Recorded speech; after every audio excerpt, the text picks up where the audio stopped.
And now, please welcome the host for today's webinar, Mr. Joey Gomez, President of RCBC Capital. Good afternoon. My name is Joey, FINEX Arts and Culture Committee member, and I shall be your host for today's webinar entitled Magellan in the Philippines, Spain's Economic Aims in the 16th Century Expansion in Asia. This webinar is presented to you by FINEX through its Arts and Culture Committee, and it's accessible via Zoom, Facebook Watch, and YouTube. To start the proceedings, may I call on Phoenix's ever charming chairman of the membership subcommittee on fellowship and fellow Arts and Culture Committee member, Ms. Jennifer Yap, to lead us in prayer. The national anthem shall then follow right after the prayer. Okay. Let's bow our head and feel the presence of our Lord Jesus Christ. Dear Abba Father, all glory, honor, and blessing, all power and might, all praise and thanksgiving be to you. We stand on your word, declaring that when we call upon you, you will answer us and be with us in distress.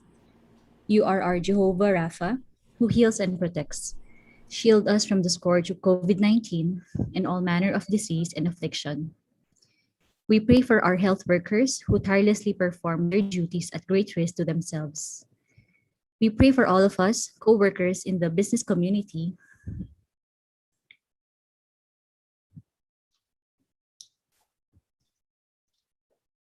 that we may perform our tasks with greater diligence in these difficult times, to serve each other and our country in solidarity and spirit of social responsibility. We pray for all those in authority in government and all the private sector, that they may have all wisdom, competence, and strength to lead us and serve through this period of crisis, with special attention to our disadvantaged brethren who are struggling to survive. Lord, as we listen to this afternoon's um, speaker, Dr. Herona, about Magellan's Quest, may we have the character to be fearless, and may we also have the perseverance and courage so that we can all make a difference around us, Lord. As we listen to a song going to be rendered by our beloved soprano, Miss Ana Milagos. She will sing Climb Every Mountain. So we will also be inspired to overcome all challenges, um, to dream big. In Jesus' name we pray. Amen.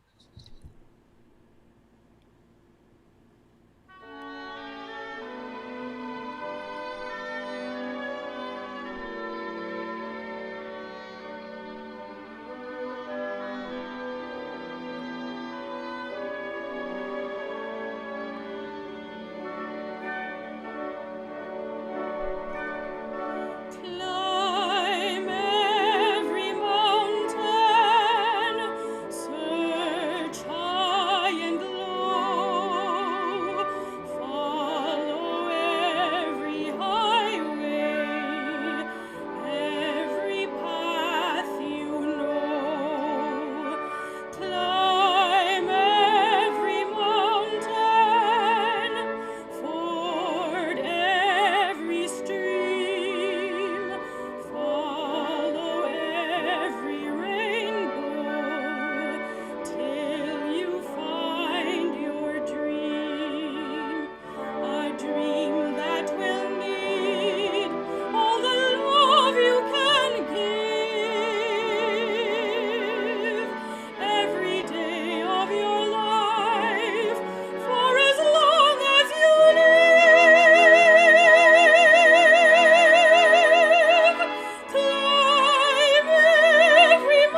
Thank you, Jenny, for starting this webinar off on the right foot. And thank you, Anna, for the apt and inspiring rendition. Before anything else, we would like to acknowledge the presence of Honorable Secretary Carl Chua of the National Economic Development Authority, as well as the presence of former Ambassador Jose Quisha Jr., most recent FINEX Lifetime Achievement Awardee, an avid supporter of the arts and the FINEX Arts Projects. Thank you for honoring us with your esteemed presence. May I now call on the equally fair and diligent Arts and Culture Committee Chairperson, Attorney Maria Alicia San Juan, to give us a few opening words.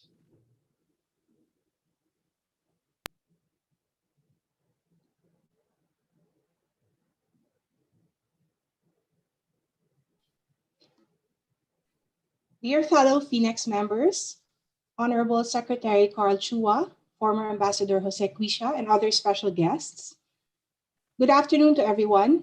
It is my pleasure to welcome all of you to the second webinar of the Arts and Culture Committee for this year, Magellan in the Philippines, Spain's Economic Aims in the 16th Century Expansion in Asia. On the occasion of the quincentennial of the arrival of Magellan in the Philippines and the victory at Mactan, we are very fortunate to have with us this afternoon Dr. Danilo Herona, a professor, historian, and writer who has extensively studied and researched the historical saga of Magellan's arrival in the Philippines. While most academic lectures about this period in Philippine history have focused on the colonization and Christianization of the Philippines, our lecture today will cover a topic that is not as widely discussed.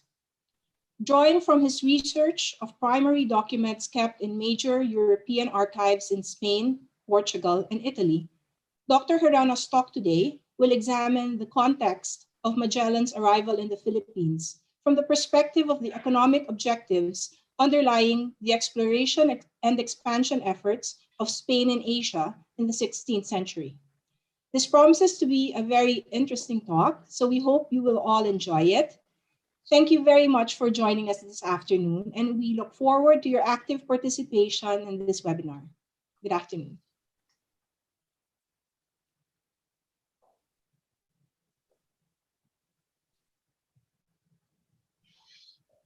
Thank you, Attorney Leah. We'd also like to acknowledge the presence of Dr. Jimmy Laya, art collector, historian, and former liaison trustee of the FINEX Arts Committee. Thank you for attending, Dr. Laya. Before proceeding, may we ask everyone to turn on their cameras for a group photo?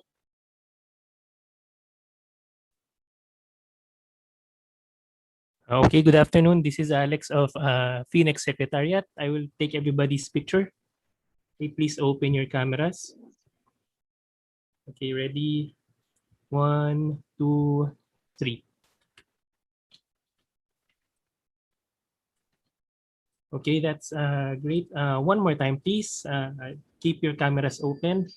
1, 2, 3. Okay, thank you very much. Back to you, Sir Joey.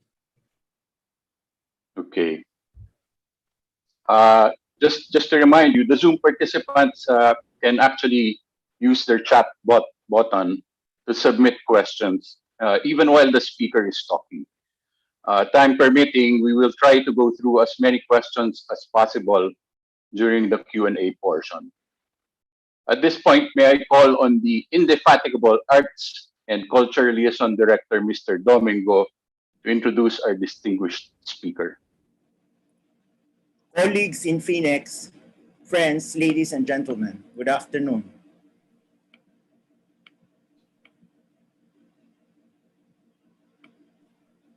Before anything else, let me thank our speaker today for so generously and readily agreeing to be with us this afternoon when I first invited him despite his hectic schedule.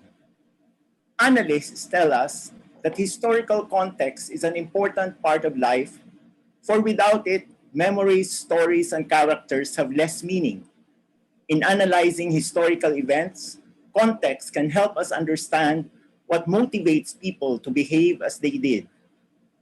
Bearing this in mind, therefore, it is my privilege to introduce our speaker for this afternoon, who will share his insights about Spain's economic aims in the 16th century expansion in Asia, a most appropriate topic as we celebrate the 500th anniversary of the arrival of Ferdinand Magellan in the Philippines, or what is officially referred to as the 500th anniversary of the Philippine part in the first circumnavigation of the world.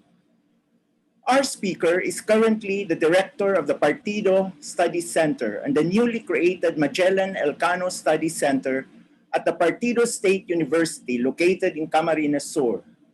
An alumnus of both the Ateneo de Manila University, where he finished his undergraduate and master's degrees, and the University of the Philippines, where he obtained his PhD, our speaker has done extensive postgraduate research in various archives in the Philippines and in Europe, particularly in Spain, Portugal, and Italy, specializing in the early Spanish colonial history of the Philippines. He is the only Asian historian from among the 22 scholars who were invited from all over the world to contribute articles for inclusion in the recently published commemorative book of Spain's Ministry of Defense for the celebration of the 500th anniversary of the circumnavigation of the world.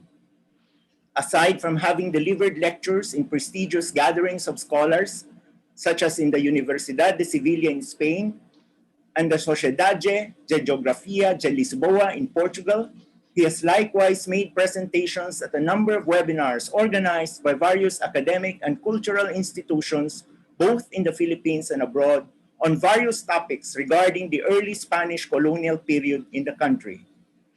As a prolific scholar, he has published monographs and books on various topics in local and national histories, and the most important of these is the book Ferdinand Magellan, Armada de Maluco, and the European Discovery of the Philippines, which is the first fully documented work on the subject written by a Filipino historian, earning for him the recognition as one of the leading scholars on Magellan history. In addition to being a historian, our speaker also is into historical paintings.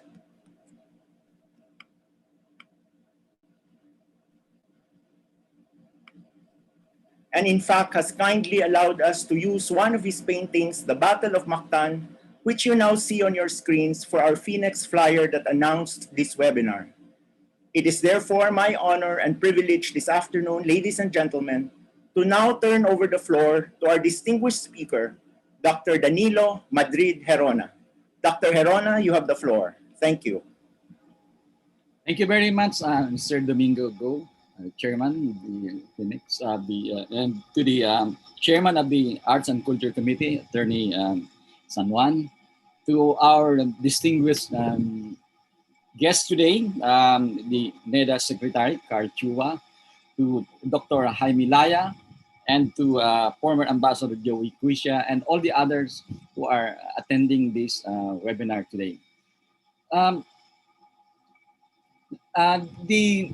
Much of the research here has been, has been conducted in the various archives, of course, in Europe, because much of the data are not available in the Philippines. And so we have to do much of the research in European archives.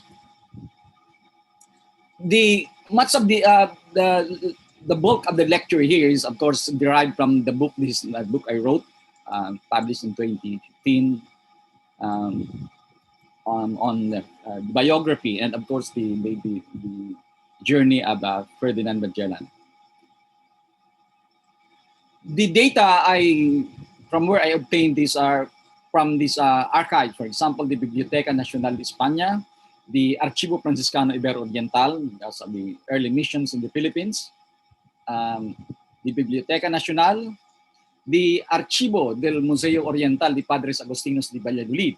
The reason is because the Agostinians were among the earliest missionaries who arrived in the Philippines, not only in 1565, as we have always known, because of the Ordeneta mission, but they were already here in the Philippines as early as 1543, when the Villalobos expedition came to the Philippines.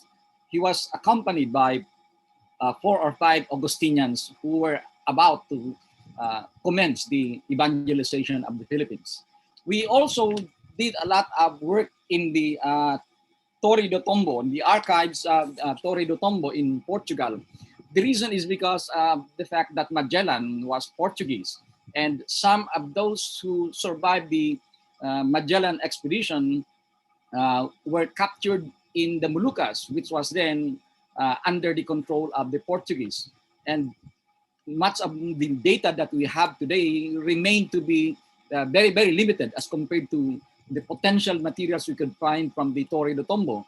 The archivist there was telling me that they still have about 10 kilometers of uncatalogued documents, and probably somewhere along this, there would be a number of important manuscripts which would probably provide us more detailed narratives on the expedition and on the early journeys of the Portuguese and probably of the Spaniards in the Philippines.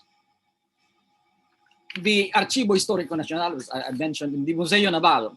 The Museo Naval in Madrid is devoted to the history of the Spanish Navy, and substantial documents on the Philippines are also found in these archives. One of the most important here would be the transcripts made by Martin Fernandez de Navarrete in 1790, which copied a lot of documents from the Archivo General de Indias, and that's the reason why, though many of them were already lost in the Archivo General de Indias, they were filled up by the copies of documents at the Museo Naval in Madrid. Aside from the Spanish archives and the Portuguese archives, another place in Europe which provided very, very important information would be in Milan, in the Biblioteca Ambrosiana, because it's there that the Pikapeta manuscript in the original Italian was still kept today. And of course, a visit to his hometown, Vicenza in Italy, provided further information on Pikapeta. Pikapeta, as we know, is the one who provided us a most extensive narrative of the Magellan expedition. And was, of course, a very, very interesting read for anyone who may not even be historians. The work of Pikapeta is indispensable for anyone who wanted to know about the Magellan expedition. Of course, the most important, the other important source of information would be the Real Academia de la Historia, and many Filipino historians have not probably examined the documents in these archives. Still contain so much information on the early Spanish history in the Philippines. And the most important of all them would be the Archivo General de Indias in Seville, Spain. The area where the Archivo General de Indias today is located used to be the Casa de Contratación in the 16th century Spain and in Seville. And it contained extensive information on the early expansion of the Spain in the Philippines in particular. So these are, it took me about 12 times to do seasonal research in these archives, and still I have only scratched the surface of the documents that exist in these various archives in Europe. Just to give you an idea of the manuscripts about the 16th century Spanish expansion in Asia, one difficulty is not so much the Spanish, but the difficulty is the paleography. And we have to understand that the system of writing at the time, especially in the 1519 manuscripts of the Armada de Maluco, the compilation of documents on on the Magellan expedition is very, very difficult to read. The most difficult one look like Arabic. So essentially you have to really learn to read these manuscripts. And not only that, you have to read, to learn to make sense of the paleography of the early 16th century, but you also have to get into the world, of the period. The nuances, the different, the meanings of the words would be different from what we have today. If you, for example, you read the word sobresaliente, you always associate sobresaliente with the grades of Rizal as excellent. But in the 16th century, the word sobresaliente has a different meaning. It means an alternate.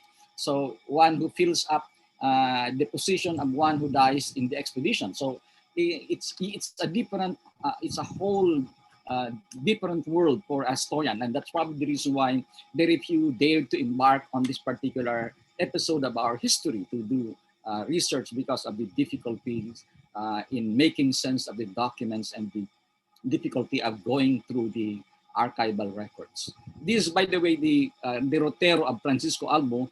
Albo is one of the geographer, you might say the only geographer of the Magellan expedition, and wrote extensively, plotting the direction, the course taken by the expedition. And that's the reason why we were able to, it's very, very valuable for a historian, because you are able to specifically locate the journey of Magellan in various points that they have been through. This is another example of a document. This is actually a document which contains the list of the crew aboard the flagship Trinidad. Trinidad is the ship where Magellan rode on. And here it contains the list of the crew. And any historian who would devote so much time in the archives would be able to discover substantial documents on the Magellan expedition, which we have not actually examined earlier on, 10, 20 years ago.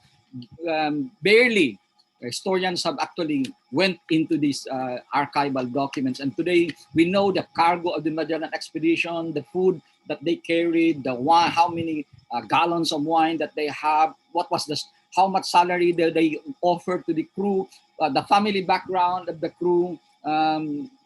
Basically, almost everything is kept in the archives, and that's the reason why we are able to reconstruct the Magellan expedition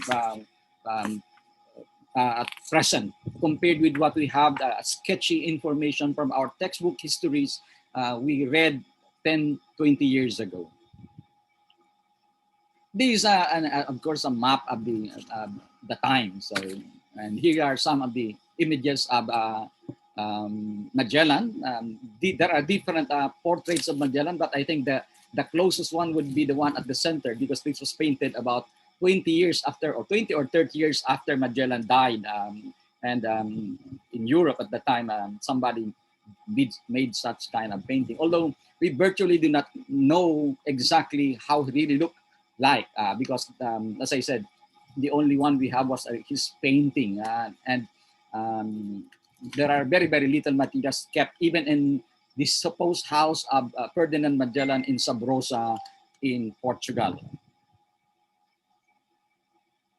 But the expedition began because of the presence of Charles V. Charles V was famous, or of course, very, very distinctive, has a very, very distinctive appearance because of his long chin, a very, very unusual feature of his face. And he was very, very young when he assumed the throne in 1517. He was actually 17 years old. He was born in 1500s. And he was not a Spaniard. He was actually Flemish. So he barely could understand Spanish at the time, though ironically, he was the king of Spain, but then he could hardly make sense of Spanish. And that's the reason why a lot of Spaniards were not very, very much receptive when Charles V assumed the throne. But then, when Charles assumed the throne, it was outright revealing of the trajectory of his program, his imperial program, as could be as evident in the coat of arms that Charles had had asked a certain artist to design for him.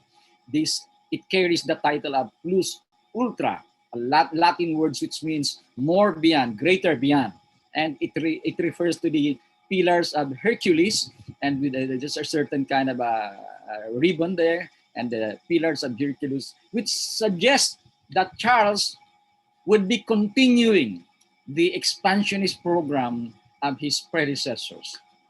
That Spain was actually gearing towards gaining more grounds beyond what it already had. But what is in some way the very purpose for the expansion of, for this vision of Charles to expand the imperial ambit? Well, of course, our textbook history would tell us that when the Spaniards came to the Philippines, especially of course Magellan, it was motivated by 3 Gs: gold, glory, and God. Well, in some way, generically speaking, I would say, generally speaking, there seems to make it seems sensible to speak of that Charles was actually fired by his sense of piety to bring the faith beyond the borders of America.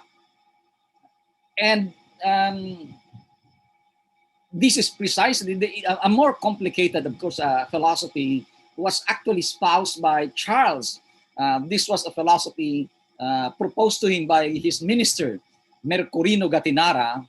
Gattinara was saying to Charles that apparently God had assigned him the task of bringing about his kingdom and attaining what he calls the dominium mundi, a rule of the world, because God seems to be pointing to him that he has all the resources and the assistance given to him by God to rule the world. The reason is because it was apparently going to bring about what they have started in Spain, the Reconquista, the retrieval of the territory that had been taken over by the Moors. And therefore, this was one of the pious agenda of Charles to reclaim the territories lost to the Moors, not only in the Middle East, but also in other territories as far as Asia, which therefore was also ruled by Muslim leaders. And this was among the idea of Mercurino Gattinara, that God seemed to have given Charles a certain kind of a mandate. In fact, historians will say it's actually a sort of a messianic vision that Charles is going to bring about the redemption of the world by bringing about Christianity and crushing the Muslim hegemony in various parts of the world.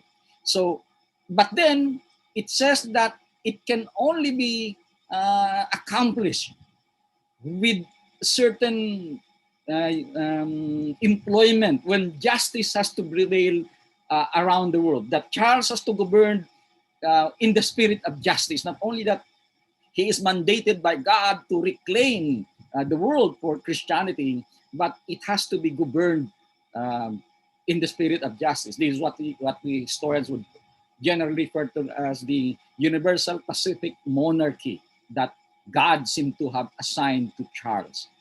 But aside from these pious visions of Spanish expansion, it was also supposed to bring about a certain transformation in the world because of power.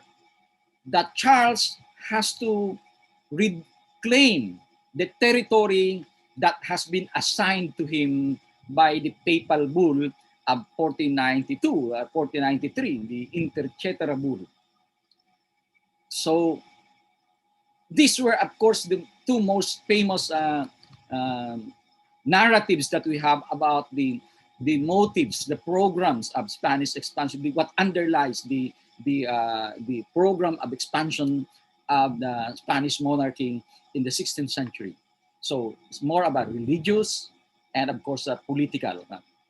But what was really in the records? These are, of course, as I said, based on speculations, based on interpretations of the worldview of the time, the cultural and the political climate prevailing at the time during the reign of Charles. But are the records in the archives show that these were actually translated in the expedition of Magellan, that Magellan really embodied this mission that Charles seemed to have uh, assigned to himself. One thing we have to understand is the overriding concern, aside from this universal monarchy, from this political the demand to cleanse its claim on the territory assigned to Spain, was of course the economic side. Essentially, the Magellan expedition was actually carrying the mandate for to gain control of territories because of an imperial and private investment. We have to look at the expenses involved. These on the documents of the tremendous documents on the expedition, that the expedition's expenses reached 8,751,125. This is very, very specific records kept in the archives. And contrary to what we have always thought, that all the expenses were borne by the empire, by the king, it's not actually true. The king, of course, spent so much on this, despite the fact that when Charles assumed the throne, Spain was actually suffering from a certain financial crisis. The reason is because of the fact that Charles had spent so much in the assumption of the throne. In fact, he was indebted with a substantial amount of money, and I will discuss that. But then they have to spend for this because Charles approved the proposal of Magellan, so he has to spend 6,454,000, and the rest were actually somebody, a private individual, actually chipped in and invested in a way certain amount for the expedition, 1,880,000 maravedis. You might, it's for us who are not very familiar with the amount of the maravedis at that time, if it spent 8 million, well, you have to look at the, just to give an idea, because it's very, very difficult to have an equivalent at the present time of the amount of money at that time. Magellan was actually receiving 50,000 maravedis per month. So the total cost of the expedition was 8 million. Magellan was being paid 50,000 per month. And a minister at the time of the king would receive about 100,000 maravedis. And the ship, one of the ships of the Magellan expedition, the Victoria, we know specifically the data on the Victoria because when I was in the Basque region, a certain historian gave me a document on the purchase of the Victoria. We never knew for the last 20 years, we never knew where the Victoria came from, how did Spain or how did the king acquire that. But recently a document came out and it described how the Victoria came to the possession of Spain. It was, of course, the Victoria, as we all know, was the ship that returned and therefore completed the circumnavigation of the world. It was actually a worn-out ship when the Magellan expedition acquired it. It has been traveling already from the Basque region to London. It's a passenger, sort of a passenger and cargo ship. So they have to refurbish it, and they bought it in the amount of 300,000 maravedis. So a ship cost 300,000 maravedis. Magellan was receiving 50,000 maravedis, but the total expenses of the expedition was 8 million. And it's not only the king, as I said, that spent for it. Some private individuals also spent for it. Therefore, it becomes not necessarily an imperial enterprise, but also a private enterprise. And among them was Jacob Fugger, Jacobi Focar, as the Spaniards, as Spanish records would refer to him, was a very, very important banking institution in Europe at the time, the 16th century. He has been investing in various enterprises. He has been financing many explorations, and they were a very, very wealthy man. In fact, the grandfather of Charles V was actually greatly indebted to this man because some of the enterprises undertaken by Maximilian of Burgundy were actually financed by Jacob Fugger.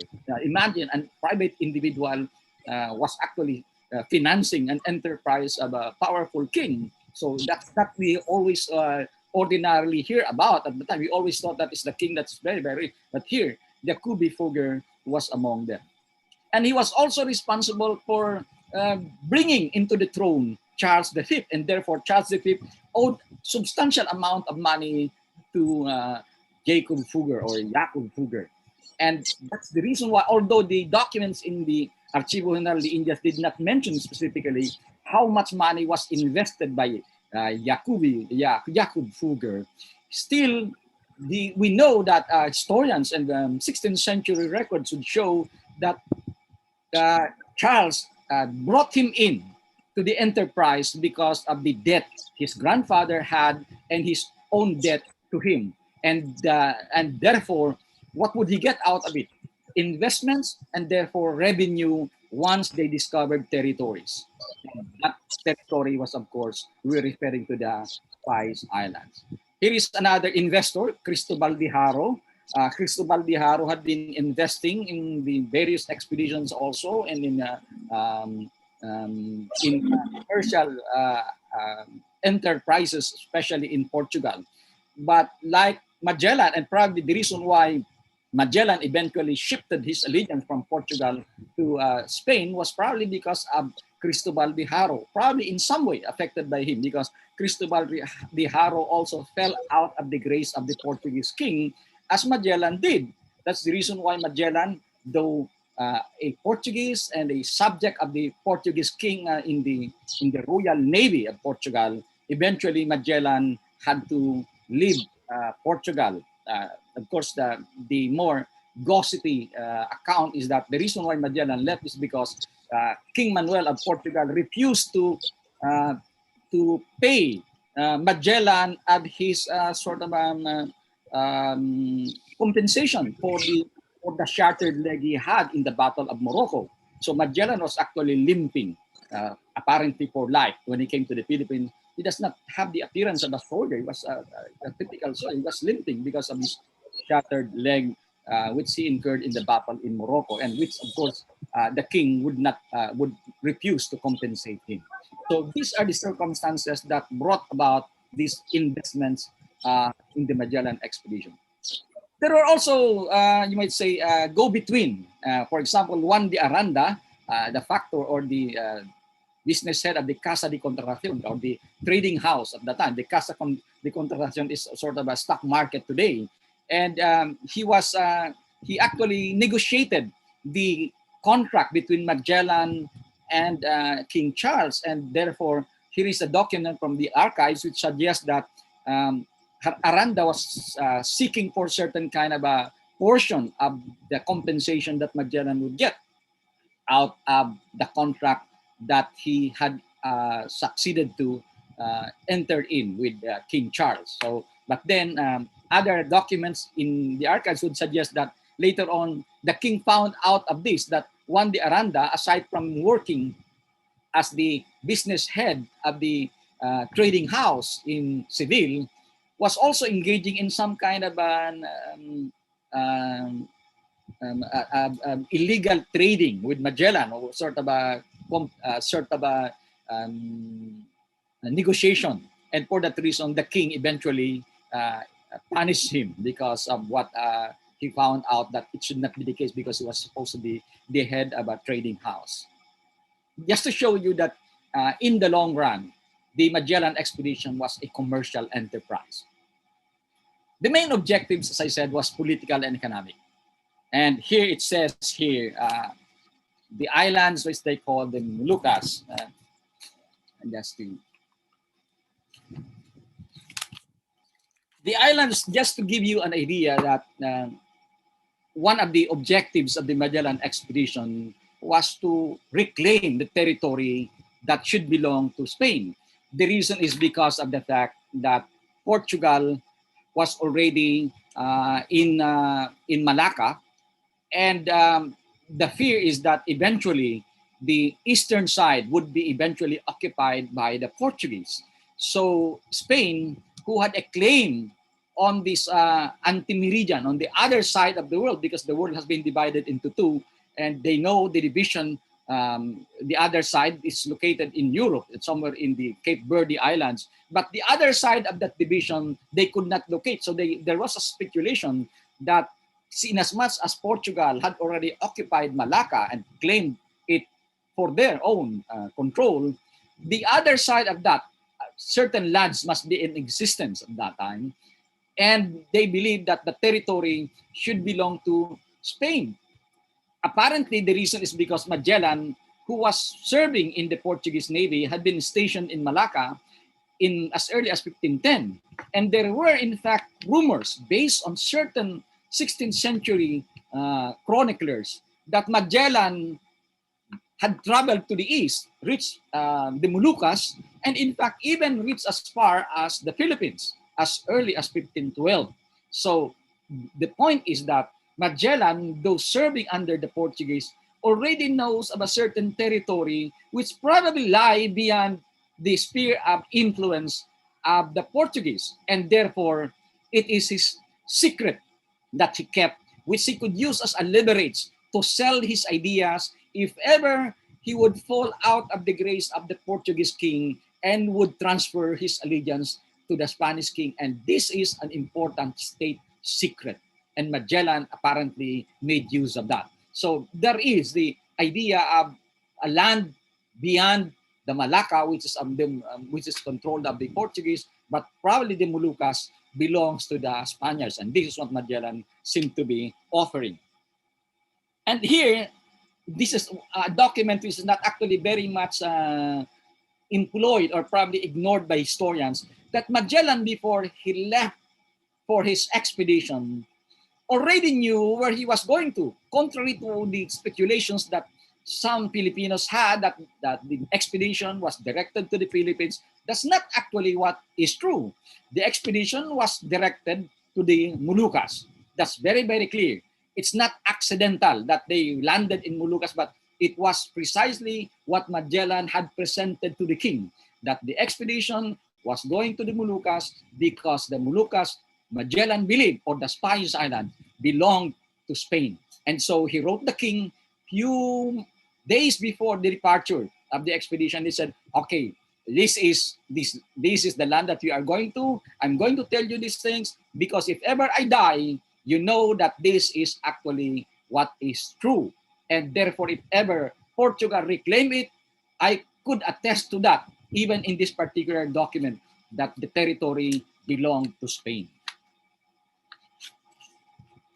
But what made the Spice Islands, the Moluccas, very, very interesting and became an object of contestations between two superpowers of the 16th century, Portugal and Spain? The reason is because of the fact that it is very, very rich in terms of the resources that is highly prized in Europe. And this, again, to prove that the main purpose of the expedition was that of economic. Here, another document which has hardly been cited and probably read by historians was the instructions of Charles to Magellan before the expedition, 4 months before the expedition left in May of 1519. Charles issued a 74 instructions, a very, very important document because it provides us understanding of the behavior of the expedition and of Magellan in the Philippines, and why is it that Magellan was indicted by certain royal authorities when he stayed in Cebu after, of course, he died, and because of what he did in Cebu during the time that he was there.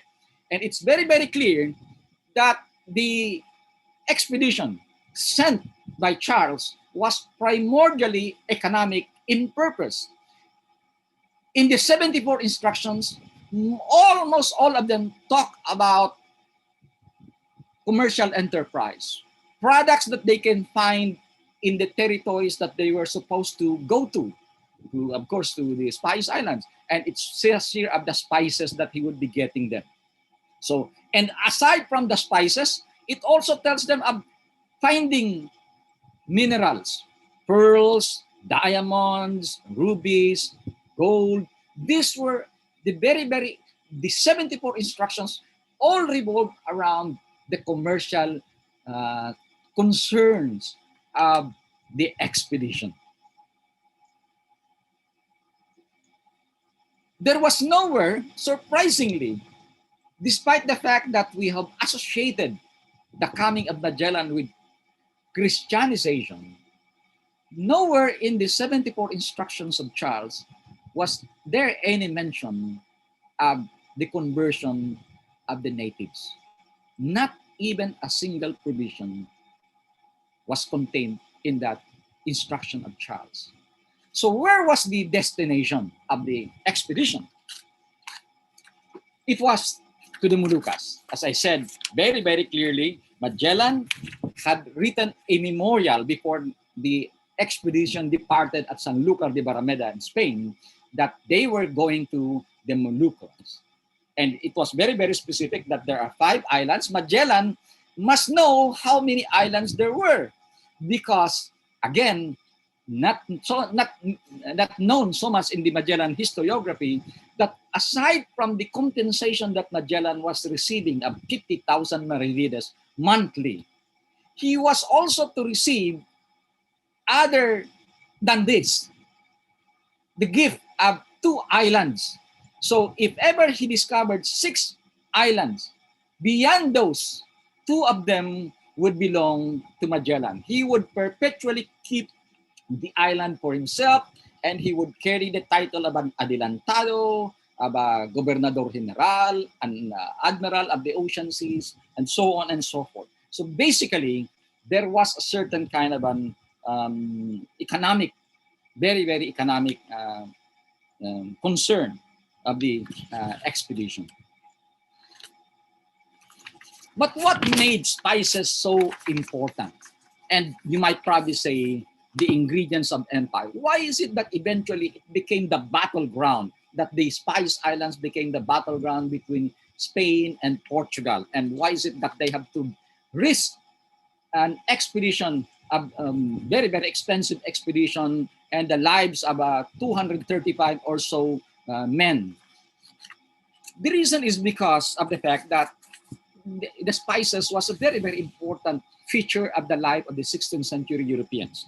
First, of course, it's important for seasoning. For the wealthy family, at the time, the food was very, very austere in terms of the taste. So they need certain ingredients to perk up the taste of the food.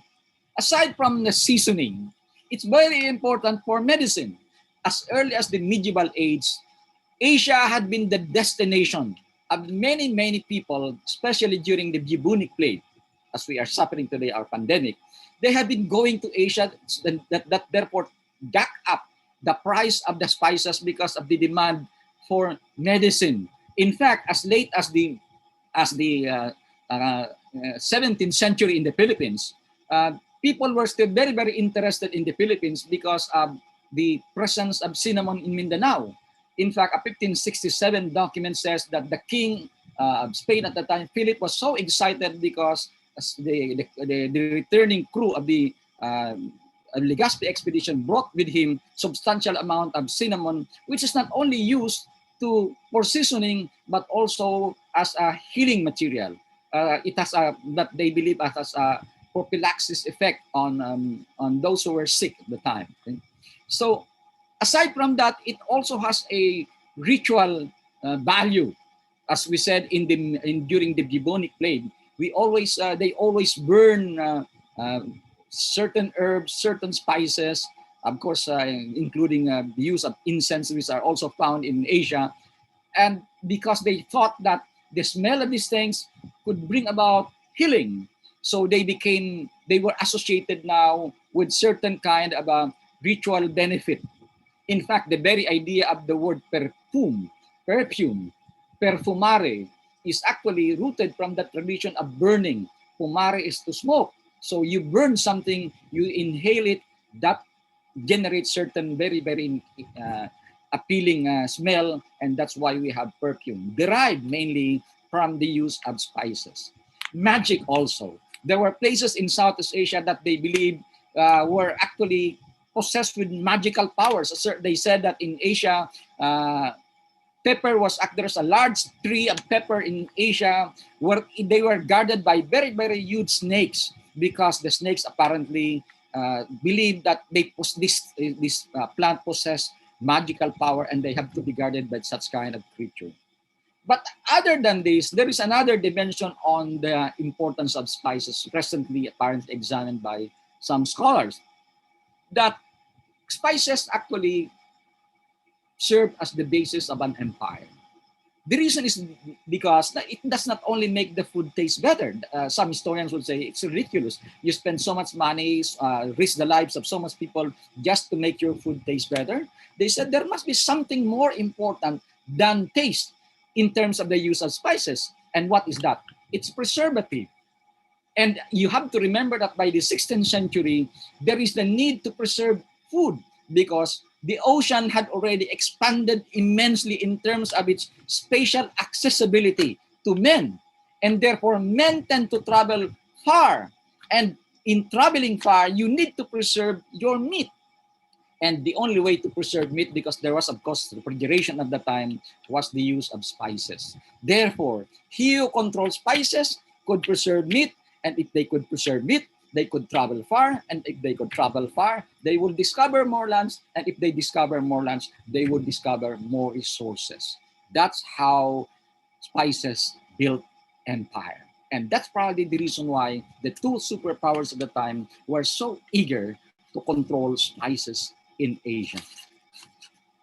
But then, an accident, of course, accidents happened along the way in the Magellan expedition. Contrary to what we've always thought, that the Magellan expedition suffered so much from hunger, apparently it should not be the case. The reason is because based on the reports of the accountants kept in the Archibald Indias of the Casa de Contratación, Charles V equipped the expedition with provisions to last for 2 years. In fact, a daily ration was measured according to end for 2 years. The ration was actually measured according to 235 crew. That's the exact amount given by the accountant of the expedition, that the crew should carry 235, because that's how the food, the provisions would be estimated to last for 2 years. But then, and it's quite interesting, if you look at the inventory of the cargo, there's so much food. I would say the first 2 or 3 months of the expedition was just like a picnic, just like a tour. There's enough wine for everyone. In fact, the wine that was carried, there was wine taken from the Frontera de Jerez, one of the best wines at that time in Spain. And of course, they have so much food. There were entertainment there in the expedition. They were playing cards, although the instruction of Charles forbid the use of gambling. They can play cards, but they should not gamble. They should not bet on this thing, because they said it caused a lot of trouble if there is gambling in the ships. So, but then I would say it was leisurely, so to speak, in the early part. But then, because of the series of mutinies that delayed the expedition in South America, that's where the food became rotten and the food was exhausted. So when Magellan made its Pacific crossing, it was already hungry. They have to the rats in the ship became very expensive. The food were already putrid. They have, according to Pikapeta, they have to drink water and they have to cover their nose because it was so foul that's unbearable to bring them. That was where the hardship came in. And for that reason, there was a certain kind of a deviation from the royal agenda. The landing in the Philippines radically changed the direction, the trajectory of the agenda of the expedition based on Magellan's decision. One of the deviation was that Magellan remained in the Visayas for more than a month instead of immediately proceeding to the destination. Because, of course, I said very, very clear that he had to proceed to the Moluccas. But here, Magellan stayed for more than a month. There were speculations why he remained and did not proceed immediately. One possibility is because of the fact that Magellan was looking for a certain crew, a native crew, who will lead them to the Moluccas. Apparently, Magellan does not know the way from the Philippines to the Moluccas. One speculation, although there were speculations that Magellan had been to the Philippines earlier on as early as 1512 and reached Mindanao. But we do not have direct primary documents to back up that particular rumor made by a mid-16th century chronicler. So he was looking for a crew that would lead him to the Spice Islands, and therefore it took some time before he was able to make a decision. So that's one thing. He remained in the Visayas for much longer than they were supposed to do, to stay, to proceed immediately. The other thing is he introduced Christianity.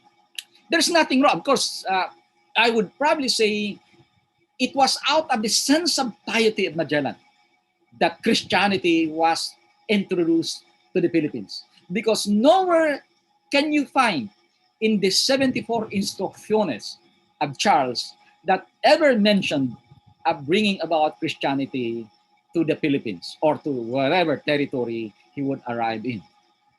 In fact, evident for that, the expedition did not carry missionaries. They were actually priests that joined the expedition. At least 3 of them. We only know of Pedro de Valderrama, but there were actually 3 priests. One of them was left behind by Magellan in Patagonia because he joined the mutiny in San Julian in South America. The other, we do not really know what happened to him. The only one that became very, very prominent in our history was Father Pedro de Valderrama. But all of them were secular priests. They were not trained to evangelize the native territory who were not familiar with the Christianity. They were therefore only there to nourish, to provide spiritual nourishment to those who are already Christians, those who are already Catholics. They were therefore serving as chaplains of the expedition. Therefore, it was evident that the king did not have any provision for the conversion of the natives to Christianity. But it was Magellan who did it. Well, of course, we welcome the conversion, but it has also a subsequent consequence on the Magellan expedition. Because of the introduction of Christianity, Magellan became a brother to Humabon, the chieftain of Cebu, which therefore bound him more to assist Humabon, protect Humabon, and in this particular case, Humabon dragged Magellan into the insular politics of the time. Magellan interfered with the domestic insular politics of the time, essentially veering away from the mandate, from the vision of Charles regarding the purpose of the expedition, that is economic and the control of the territory in the Moluccas. For that reason, Magellan's intervention in the local politics, his tardy movement towards the Moluccas resulted in the Battle of Mactan. The Battle of Mactan, of course, happened because Magellan sided with Humabon. He made already some kind of a political alliance with Humabon. Well, there was, of course, evident that Humabon was also exercising his opportunism because he saw Magellan as a major source of power to back him up in his bid to control the insular world of the Visayas. Humabon, and just a little background before we finally end this discussion. Humabon and Lapu-Lapu, in some documents, suggest they were actually related to each other. One document says Hines de Mapra suggested, based on the story given to him by Raja Kulambo, one of the chiefs, the Visayas at the time, says that actually Humabon and Lapu-Lapu were brothers-in-law because Humabon married the sister of Lapu-Lapu. And this is probably one of the reasons why the quarrel erupted between the two. It began with a family feud when Humabon probably dumped the sister of Lapu-Lapu for a much younger wife. At that time, you have to understand that the chieftains were polygamous. They have numbers of wives.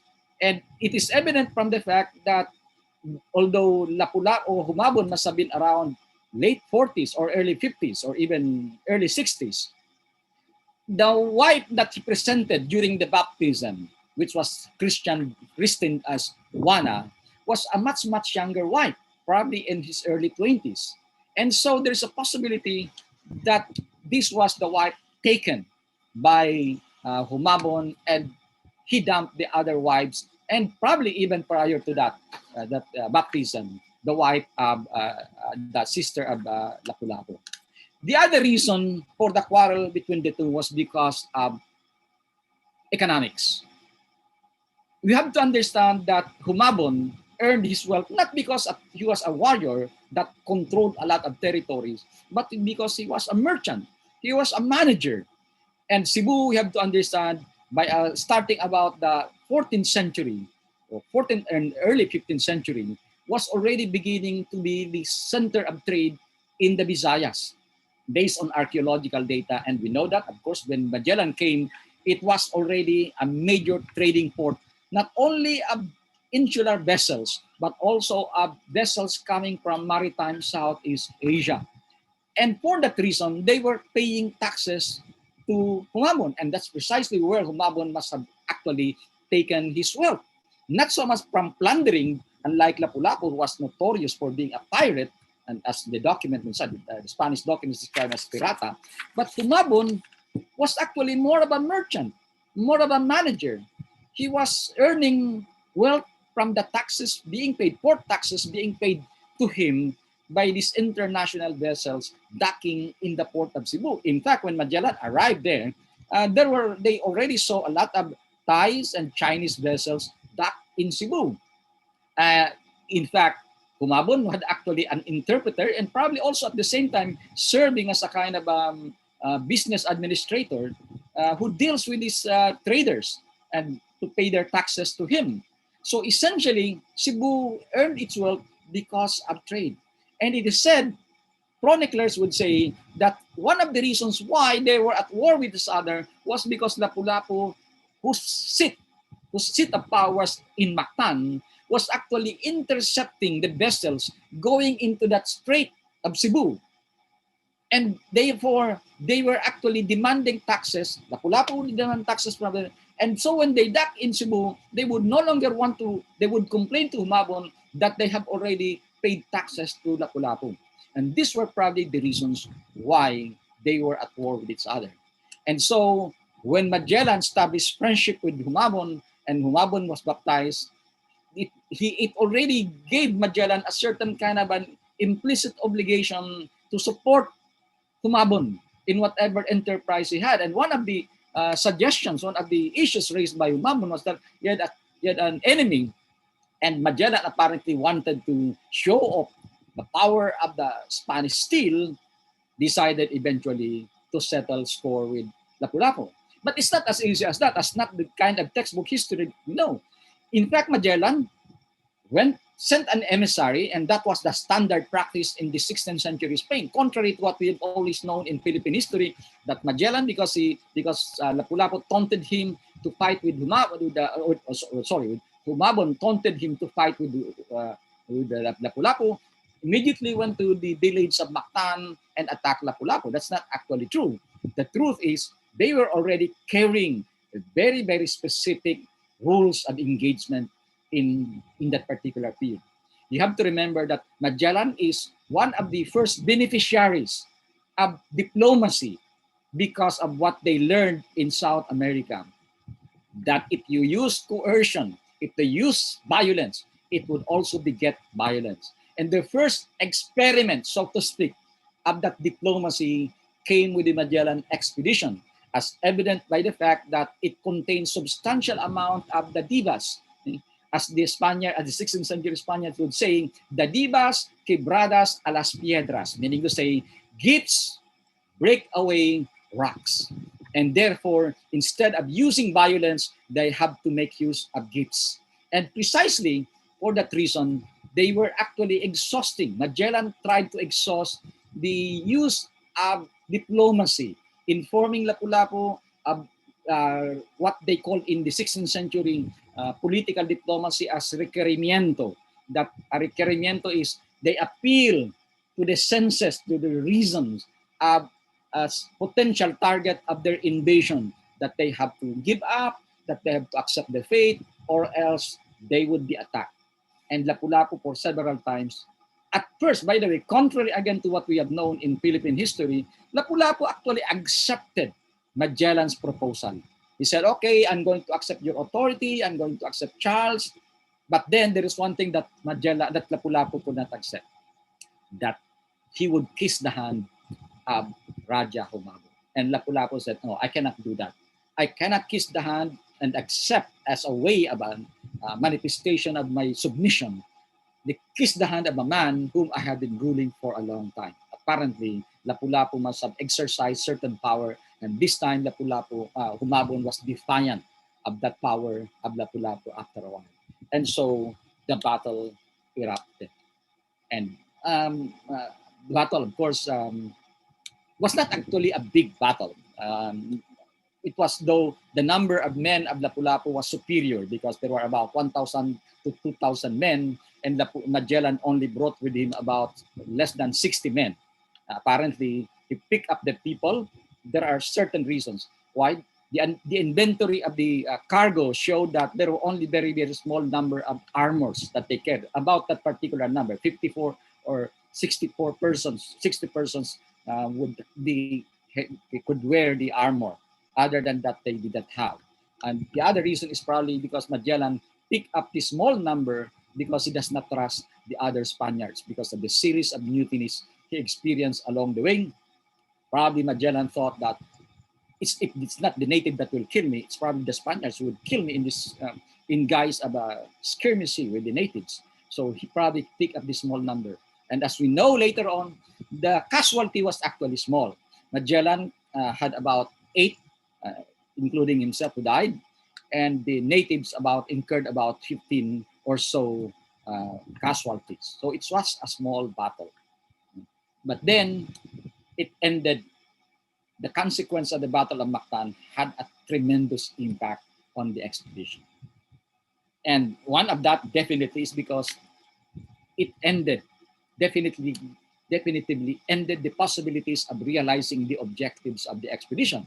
And that's probably the reason why a number of Spanish authorities were so mad at Magellan. And I'll try before I discuss that. Second, it caused an irreparable damage to the Spanish relationship with the natives. And in fact, as late as 1565, when Miguel Lopez de Legazpi landed in Cebu, the natives of Mactan still nurtured such kind of trauma of the possibility that the Spaniards would come to them, would carry out the reprisal against the natives. That's probably the reason why we lost track of the descendants of Lapu-Lapu, because they concealed as much as possible the memory of Lapu-Lapu. In fact, the memory of Lapu-Lapu was completely erased. When in 1833, when a certain proposal by the Bishop of Cebu to put up a monument to honor Lapu-Lapu, the first monument, not Lapu-Lapu, sorry, Magellan, the first monument to be erected in the entire world, they were looking for certain documents or certain people to interview as to where Magellan fell. Nobody would like to talk about it. They were actually, the memory of Lapu-Lapu was erased and the Battle of Mactan was apparently deliberately being avoided by the natives because of the fear of reprisal. And in fact, until Miguel Lopez de Legazpi announced a general amnesty to the natives of Cebu, they refused to join them because they fear that they would be punished by the Spaniards. Although the casualty of the Battle of Mactan was small, yet the subsequent ripples of that political, let's say, chaos brought about by the post-mortem development in the Magellan expedition actually created a lot of other problems. In fact, after the Battle of Mactan in April of 27, in May 1st, the survivors of the Battle of Mactan suffered another painful, um, um, yeah, painful violence because they were massacred by the natives of Cebu. This time because of the conspiracy made between Lapu-Lapu, Humabon, and Enrique. So the expedition after when Magellan stayed in Cebu and the battle of the result of the Battle of Mactan, more died along the way. More died in the Battle of Mactan and after the Battle of Mactan than in the disease that they suffered in the course of the expedition.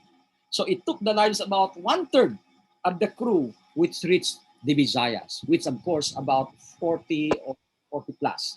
And because the crew which arrived in the Philippines, there were only about 120 or 130 of them. And a large number of them died along the way.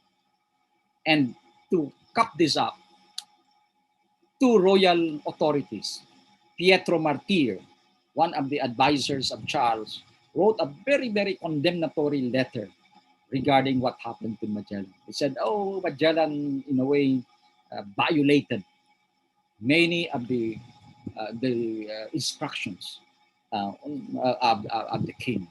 And that's the reason why he suffered such kind of casual death.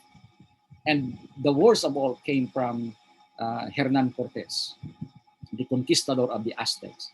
Cortes said, oh, it's good that Magellan died because after all, if he did not die, he will be punished by the king because he violated the instructions that the king had given. So in a way, much of what happened in the Philippines was not actually part of the decree of the king because the expedition was supposed to go to Molucca. So contrary to what most Filipinos said that it was intended to colonize the Philippines, that's not actually true. Or it was intended by Spain to Christianize the Filipinos, that's not also true. But the Christianization of the Philippines, thanks to Magellan, so to speak, so in some way, was actually due to Magellan's own pious devotion to bring about Christianity. So if ever there are Spaniards who condemn Magellan, they were all Spaniards as early as the 17th century who praised Magellan, such as Father Culin and all the other religious members of the religious orders said Magellan was actually a God-sent emissary because of the fact that because of his death, his blood served as the fertilizer for the faith to grow in the Philippines. Thank you very much.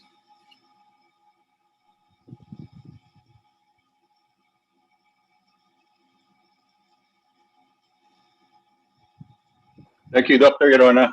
That was very interesting. And well, actually, I'm sure a lot of the audience would have questions in their minds after that particular talk of yours.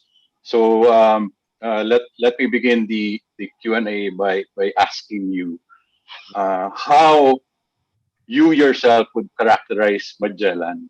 I mean, he was a man of war. He was a Portuguese, but he represented Spain. Um, but on the other hand, he brought Christianity to the Philippines.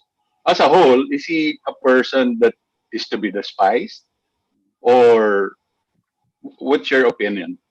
Yeah, I think for me, Sir Joey, I would say, in fact, in one of my lectures, I entitled that as a tragic hero in some way. Not a hero of the Philippines, but a hero of humanity, so to speak.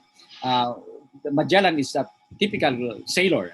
You would say there's a woman in every port. Apart from what we have always known, that Magellan seemed to be a very, very serious guy. He had a number of children outside marriage. In fact, one of the sons of Magellan, according to one missionary who wrote this account in 1600s, one of the reasons why Magellan died in the Battle of Mactan, because Magellan is a veteran soldier. How would he die before a handful of men who are armed with very, very inferior weapons, unless something else happened? It is said that Magellan lost his sense of reason and simply rushed to a certain guy who was being ganged up by the people of Mactan. It was supposed to be his son, a bastard son by the name of Cristobal Ravelo. And so Ravelo died, and so Magellan. So he was, in a way, a typical guy, a bohemian in some way, in certain character, but he was also a man who had a vision, a dream, and he stood for his dream despite all the opposition, despite all the odds. He was a man who would pursue such kind of vision. In fact, um,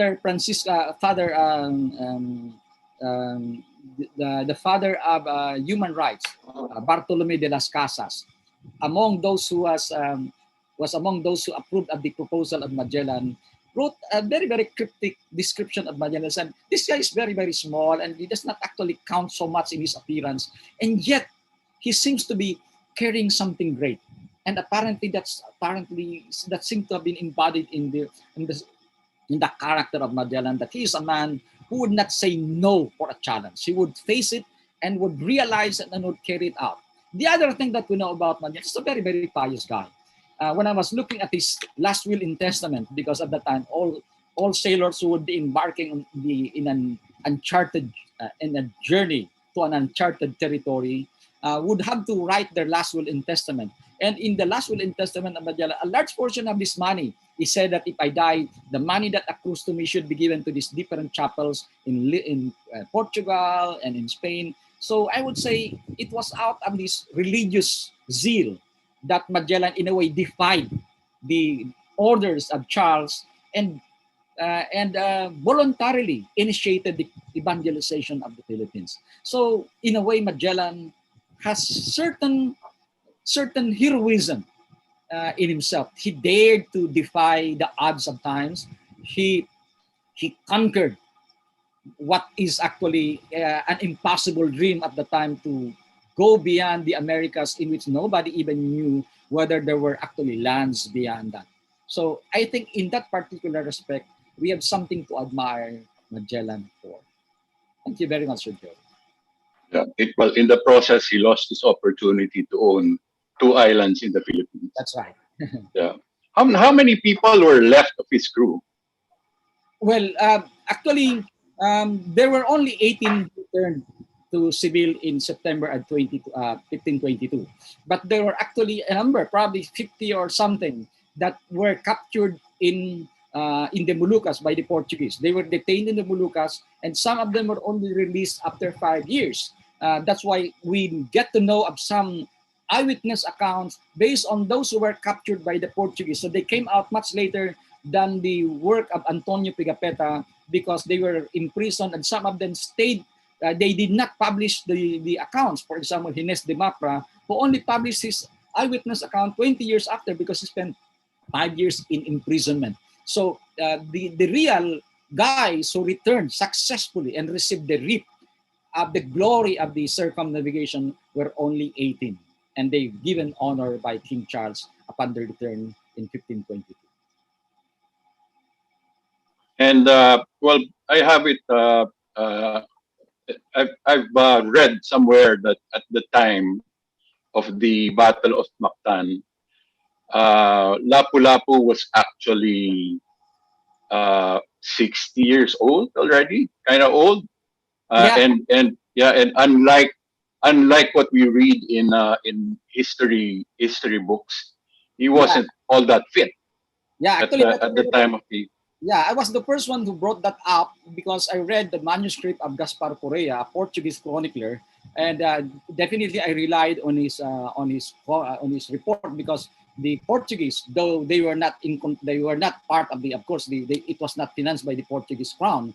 Yet they were able to detain a number of this crew and interview them. And so the information taken by in the interrogation were eventually preserved in the archives of the royal chamber. And therefore, this guy, Gaspar Correa, who was a royal chronicler, must have access to these interviews. And he found in this document, in the original Portuguese, says, Lapu-Lapu was era muy viejo. He was very old. And how do we know what an old at the time? Historians have a way of identifying how old in a mathematical configuration. And old at the time in the Philippines, if you are viejo in Spanish, means that you have already reached the age of 60 or above. In the Philippines and in Spain at the time, it's important to take notice of reaching the age of viejo, because just like senior citizen today, if you are viejo, you already receive certain benefits, such as that exemption from payment of tributes, exemption from the forced labor, and that's the reason why they identified who were the viejos. And this particular case, we know that Lapu-Lapu, when the Portuguese Gaspar Correa mentioned of muy viejo, it means that he was very old, and therefore he must have been more than 60 or probably 70 years old. And that's probably the reason why, apart from what we know in Philippine history, that it was Lapu-Lapu who killed Magellan, that's definitely not true. He was actually given the credit because he was the commanding officer in the Battle of Mactan by the natives. But then, when he was actually fighting, not even any chronicler ever mentioned where Lapu-Lapu was in the Battle of Mactan. Not even in Pikapeta will you ever find Lapu-Lapu being mentioned in the Battle of Mactan. He was probably somewhere there directing the battle, but he was not directly fighting Magellan, as we have always known for the last 500 years in our Philippine history. What would you change in what we, in your opinion, what is something that you feel we should change in our history books that everybody has a common perception of, that you would probably want to change, given what you know from your studies? Yeah, I think what we have to do, sir, is, of course, we wanted our history. History has been used as a rallying point of national pride. I think we have to do that. But then we have to come up with a precise history. We cannot have a rallying point of national pride based on myths and legends, or else we will become like the Nazi Germany at the time, when Hitler concocted certain myths and legends about the superiority of the Aryan race. We have to come up with a solid ground for our rallying point, for our nationalism, for our sense of pride, and therefore we have to produce more historical materials that are grounded on solid empirical evidence, rather than simply on speculations based on oral accounts which are not verifiable by empirical data. And that's, I think, the problem is now compounded because of the internet. Many people can simply write whatever they want to and pass it as if they are historical truth. And that's precisely the problem today, even among Filipino historians. How can we check and produce a more precise and reliable history that could serve as a very, very solid grounding for our national ideology, for our national pride as Filipinos? I do not really know how we will do that today. Thank you. This is a question from Ambassador Quisha. And he's asking that some have asserted that the expedition of Magellan actually had more Mexicans rather than Spaniards. Is it true? Yeah, that's a myth. Thank you very much, Ambassador. Actually, there are a number of them. Not actually. We do not have an exact number.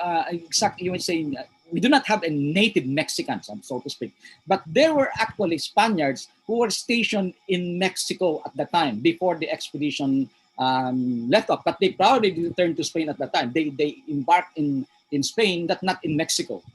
And in fact, there was a very, very interesting guy, a young man, 6 years old, who was actually, you might probably say, a Mexican, because his mother was actually a native of South America. We don't really know exactly the nationality, but the father was actually a Spaniard, but the son whom he brought with him and served as the page in the expedition was actually as 6 years old or 10 years old. Very, very young. There were a number of young men, young boys in the expedition, but one of them, I'm sure, was a mestizo, and he was from South America. But we do not really know whether he was a Mexican or he was a Peruvian. But most likely, these were from these two places because they were the territories controlled by the Spain in the early 16th century. So thank you very much for that. I hope I answered Ambassador Fisher's question. Another question from Mr. Luis Oreta. Does Pikapeta's account of the voyage say where Magellan was buried? Yeah, we don't really have that. In fact, as I said, in 1833, when there was already a plan to put up a monument for Magellan, they inquired to the people of Mactan and even to Cebu. And in fact, they opened the archives of the Basilica de Santo Niño for the Augustinians, but they could not locate any place where Magellan was definitely buried. There was a newspaper article in 1875 in El Oriente in Madrid, and it carried a very, very interesting sketch of a certain kind of a tomb of Magellan, supposedly in Mactan. In fact, there was a nipa hut, and it says that it was in that place where Magellan was buried. But we do not really know if it was true, because as I said, even as early as 1833, they could not even pinpoint the exact number, the exact place. But then there were, one thing that is sure is that Magellan must have been beheaded. Upon his death in Mactan, he was beheaded because that's the practice of the natives at the time to have a trophy of the person they revered as a warrior. And Magellan could have been killed and cut his head off and expose it in public at the time in Mactan. And as a sequel to that, in 1970s, it is said that an American historian was in fact mentioning this, that they recovered a skull in Mactan. It was transfixed by a certain rusty iron. So people thought, could it be the head of Magellan? But apparently in the 1970s, people are not that so much interested on this. So they probably lost track of the information about this skull transfixed with a rusty iron. We don't really know what happened to Magellan after that. But then quite interesting because in 1525, in the subsequent expedition of the Loaiza, they reported, the crew who arrived in Cebu, reported that there were actually 8 who survived in the massacre of Cebu, in the May 1st massacre. Supposedly 27 died, but it is said that 8 of them survived, and they became prisoners of the Cebuanos and eventually were sold as slaves to the Chinese. An American historian who wrote a book about the history of the relationship between Spain, Portugal, and China said that probably these 8 guys, in fact, were eventually among the earliest Spaniards who have seen the kingdom of China in the early 16th century. So we don't really know what happened to them, but that's what we know so far. Question from Mr. Ed Ross. Did the Spanish galleons carry heavier arms, cannons, for example? Yeah, we have to consider that the caravel, that the Magellan expedition, was much smaller than the galleons. The galleons are, of course, much bigger than the caravels we have. The galleons, the caravels would only have about probably 20 feet in width to about 40 feet or 50 feet in length.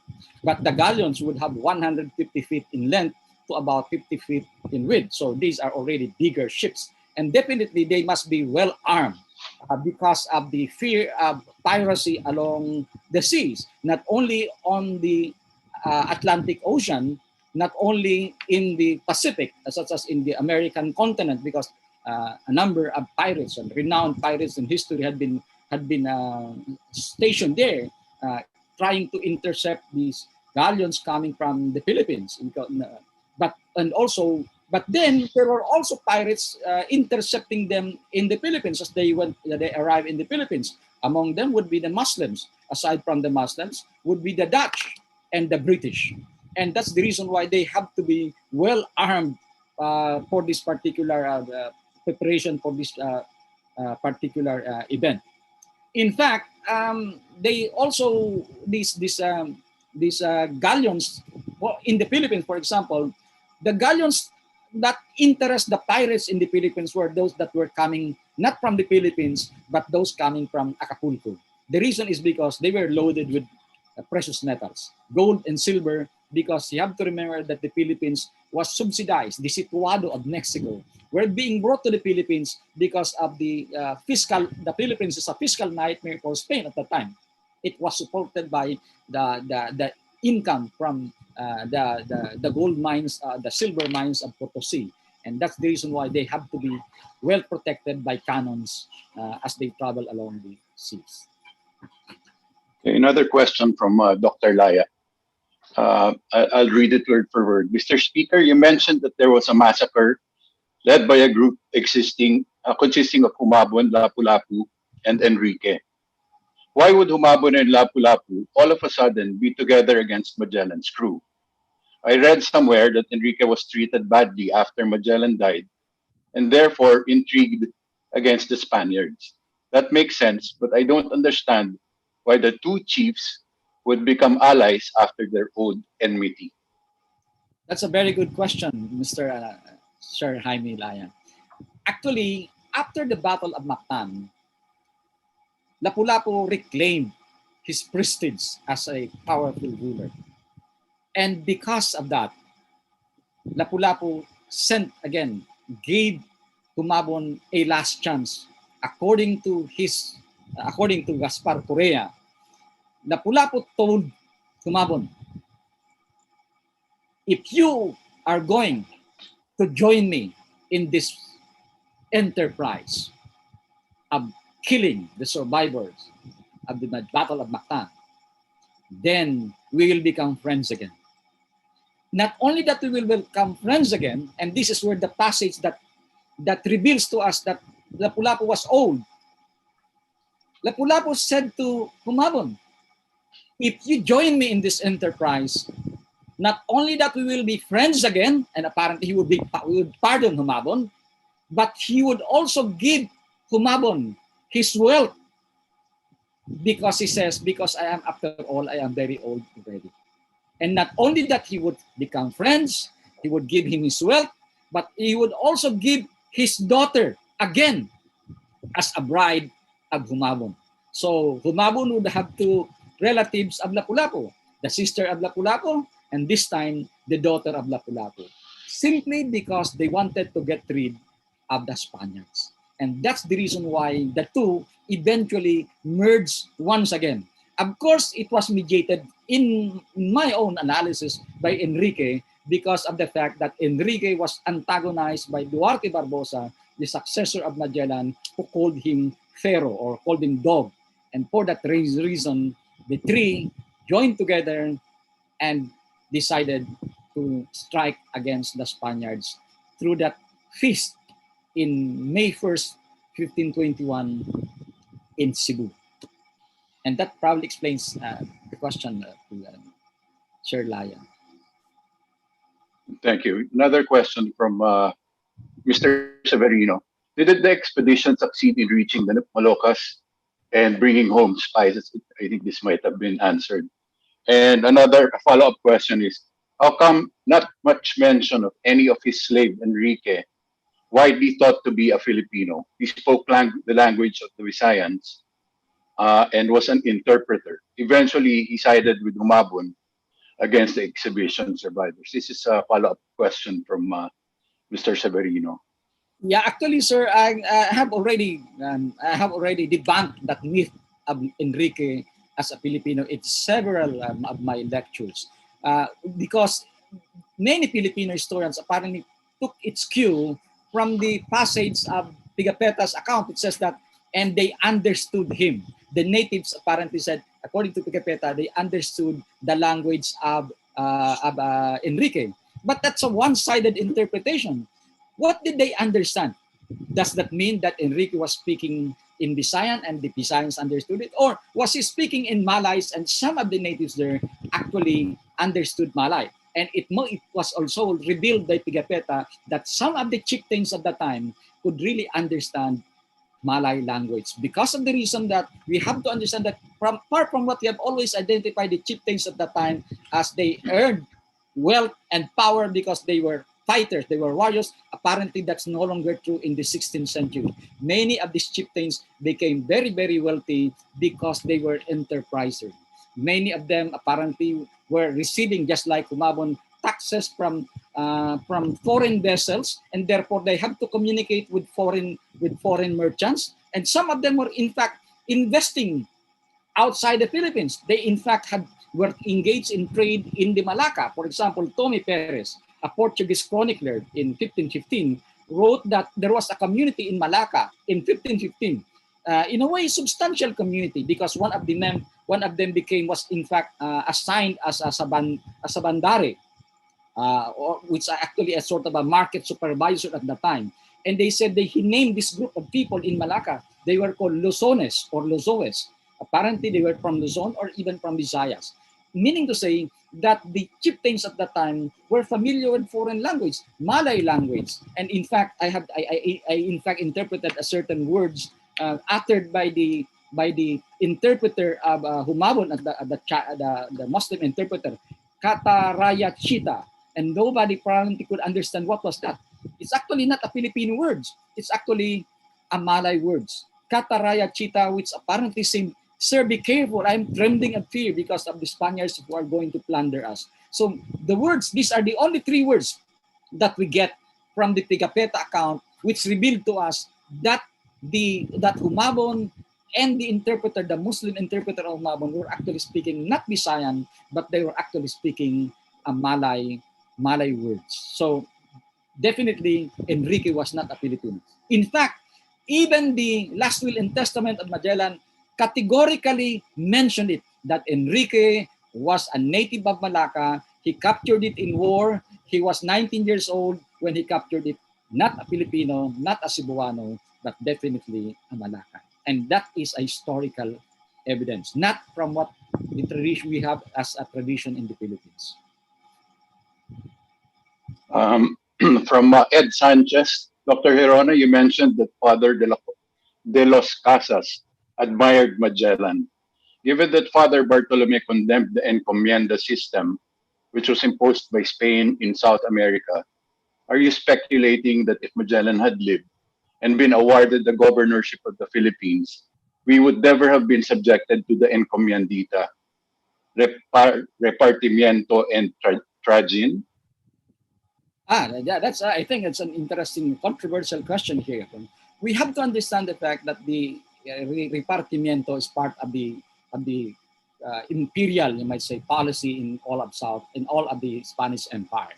Well, earlier on, we know that the encomienda earned a very, very unsavory meaning because of the forced labor and the taxes. But we have to understand that the Spanish royal family at the time and the leaders at the time were no longer as barbaric as we always thought, that okay, the Spaniards and they came here to colonize. They already, as I said, they already learned a lot of lessons. In fact, one of the advisors, one of the consultants of Charles at the time was Francisco de Vitao, was Bartolome de las Casas, who was considered as among the fathers of human rights.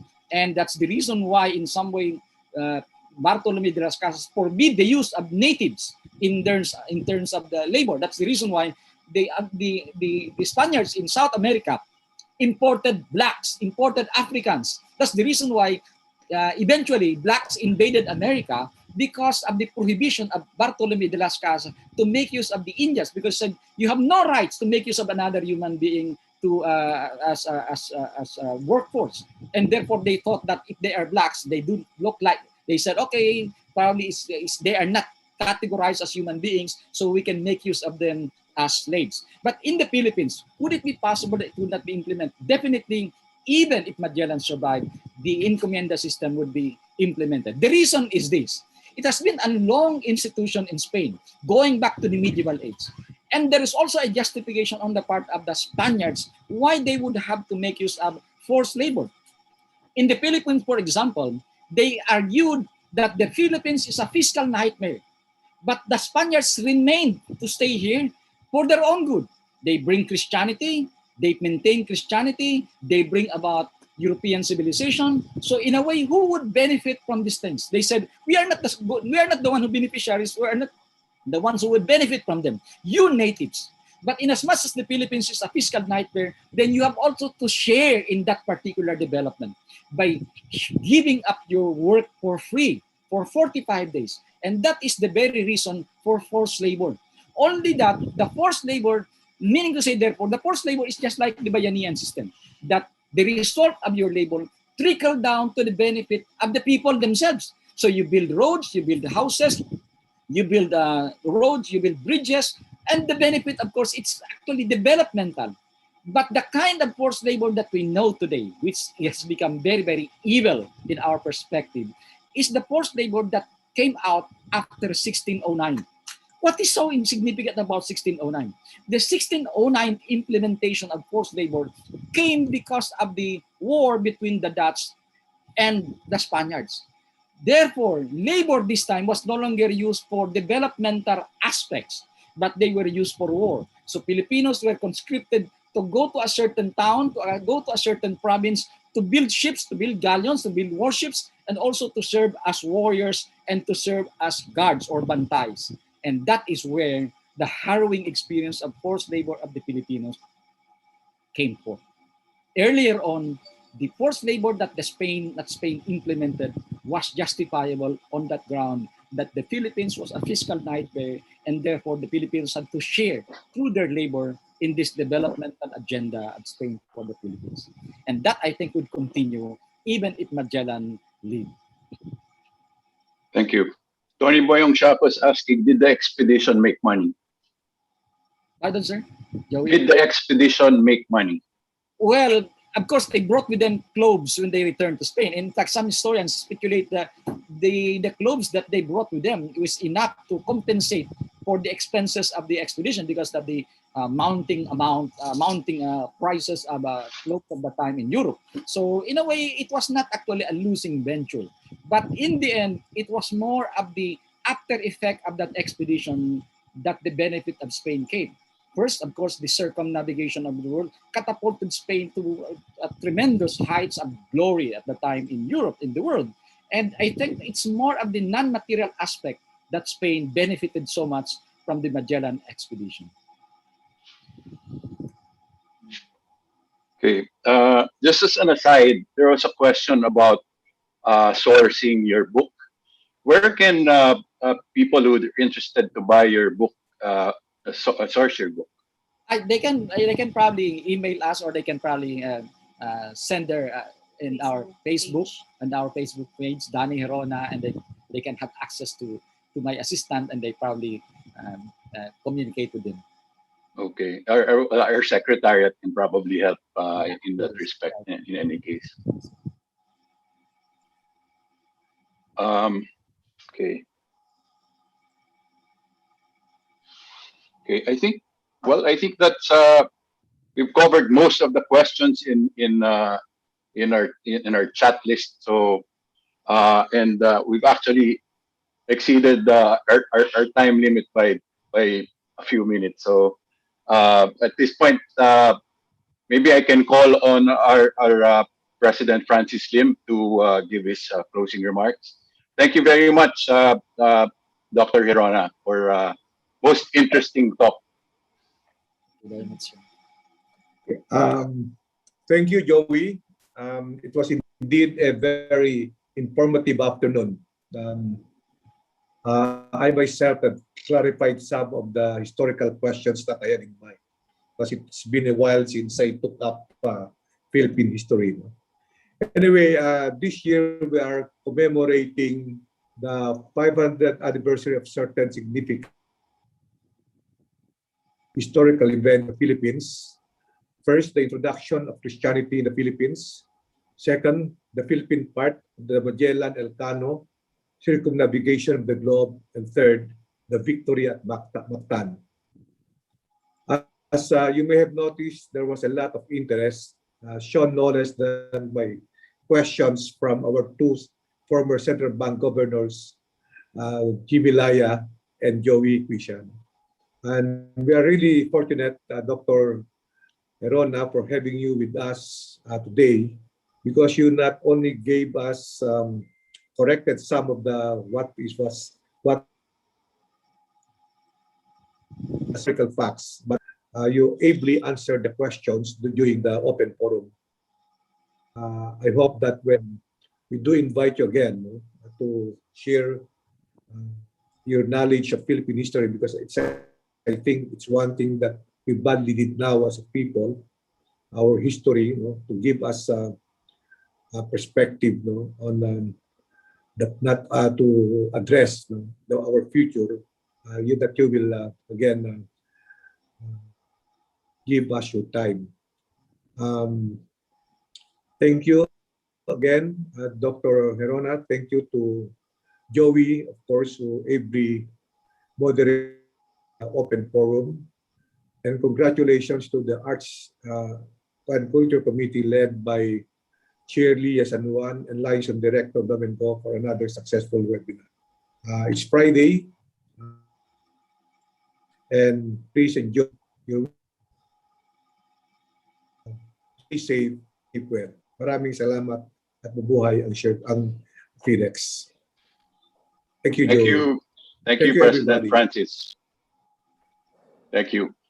Before we close, can we take this opportunity to have another photo op with Dr. Herona and the panel, and I think the Secretariat will give instructions. If everybody can just turn on their cameras. Thank you, Mike, and the Secretariat. Okay, good Another hard afternoon. work. Hi, this is Alex again. Please turn on your cameras. We'll take your pictures. Okay, ready? Okay, ready? 1, 2, 3. Okay. I will go to the second page. Okay, I will take your pictures again. Ready? 1, 2, 3. Okay, I got it. Thank you very much. Back to you, Sir Joey. Okay. Well, thank you again for thank you, Dr. Herona, and to everybody who attended this interesting talk. And we'll see you again in the next FINEX event. Thank you very much. Good afternoon.